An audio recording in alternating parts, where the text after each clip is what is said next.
Hello, my name is Cody Leroy and I'm with Spar Mountain Skulls of Steel. And what I wanted to show you guys today is my kind of idea or the inspiration or the reason that I chose to make this particular piece that originally, of course, was called Early Riser, but the pain and suffering I went through to make it, he earned him the name of Lucifer. But what basically I was thinking of is I was going to do a show at our local gallery here in Challis, Idaho, and they asked if I would bring up some of my stuff, and I wanted something that was going to be shock and awe. And so what I was hoping for, as envisioned in my mind anyways, was a bull elk coming up out of his bed early in the morning and basically rising up off the ground. And to do that, I knew I needed a big shed, and so my choice was this here is a shed that I found about 10 years ago. It is the largest elk shed that I have ever found. It's not a really grand bull compared to a lot of them, but it is big for our area. The bull would have scored somewhere around the 370 to 380 mark if the other side was the same. I only found this right-hand side, so I thought I'll use that as the model for the right-hand side antler. And the left antler, because I did not have it, I basically had to do everything that I used to make the right-hand antler, which of course is all muffler pipe. I had to reverse in my mind, which was extremely difficult for me because I can't multitask. I can only do one thing at one time. I had to actually make everything, every bend, every angle, every turn had to be reversed to make the left-hand side. There was a lot of time in doing that and difficulty, and of course you look close enough you can see flaws and things that it doesn't quite match up, but no elk are created perfectly anyways. Between left and right, they're all unique. The design basically of what I did here was I was originally going to have a full bull elk skull, skeleton, that went clear down to the ground.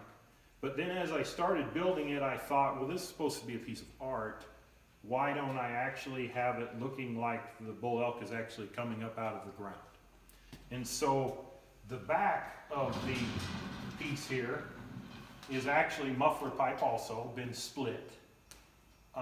But rather than filled in like the antlers were, I actually left it open and tried to make it look like a sagebrush.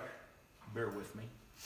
And it's supposed to swoop up and come into the elk, and then the elk kind of takes off from there.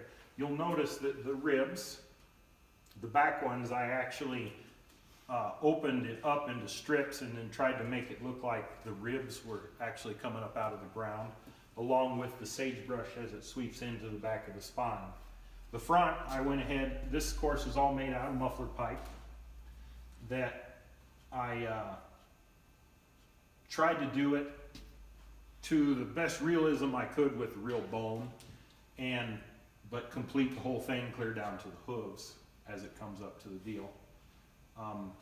The coloring, I did put a little bit of coloring into the antler.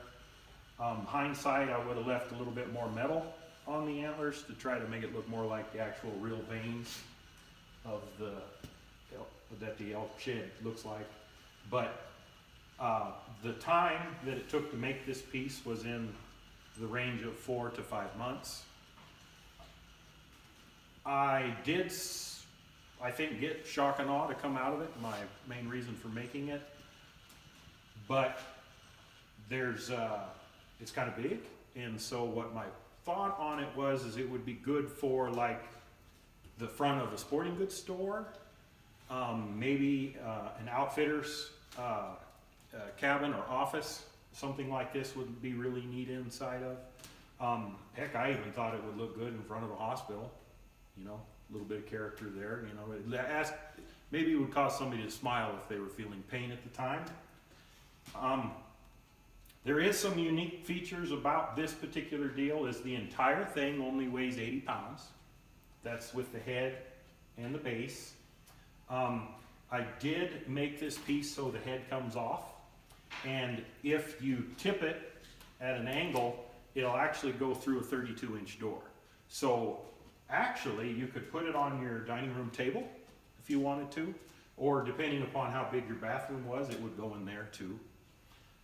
It's also for ease for me to be able to move it around in the shop. You might have saw it a little bit earlier, but in this particular case, it actually has rollers underneath it that you can leave it on there if you wanted to be able to move it around.